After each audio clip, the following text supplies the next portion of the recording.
मेरी छोटी सी बेटी एक मुट्ठी में सिक्का दबाए मेरे पास आई। पापा, बताइए मेरे कौन से हाथ में सिक्का है। मुझे पता चल गया था कि किस हाथ में सिक्का है, क्योंकि उसकी नन्ही मुन्नी सी मुट्ठी के कोने से वह सिक्का दिखाई दे रहा था। मैंने बता दिया तो उसने हंसते हुए अपनी मुट्ठी खोल दी जिसमें सिक्का था। फिर से भागते हुए दूसरे तरफ गई और दोबारा से इस सिक्के को अपने हाथ की मुट्ठी में दबा लिया और फिर से मेरे पास आई। पापा, अब बताइए सिक्का कौन से हाथ में है। मुझे फिर से पता था कि सिक्का किस हाथ में था, क्योंकि वह दिखाई दे रहा था। मैंने बता दिया तो खुशी से उछल पड़ी और कहने लगी, पापा जीत गए, पापा जीत गए। मुझे बार बार जीतता देख उसे बहुत खुशी हो रही थी।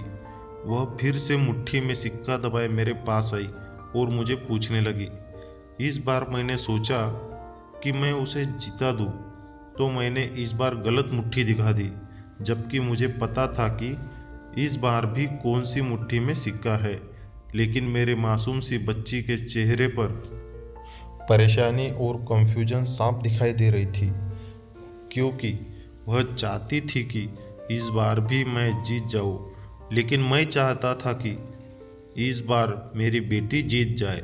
वह बड़ी मासूमियत से मुझसे कहने लगी, पापा प्लीज़ दूसरी मुट्ठी खोलिए ना। लेकिन मैं जानबूझकर गलत मुट्ठी ही बताता रहा। मैं चाहता था कि वह जीते, लेकिन मेरी नन्ही सी गुड़िया चाहती थी कि उसके पापा जीत जाए। मगर वह जीत पर अड़ी रही और हार कर भी वह झूम उठती, क्योंकि वह नहीं चाहती थी कि उसका बाप हार जाए। यही तो होती है बेटियाँ।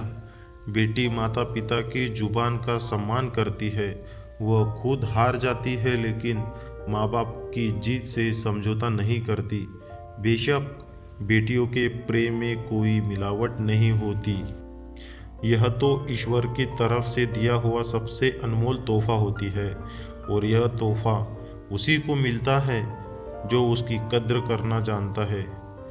हेलो फ्रेंड्स, अगर ये स्टोरी आपको अच्छी लगी तो प्लीज़ चैनल को लाइक और सब्सक्राइब ज़रूर करें। धन्यवाद।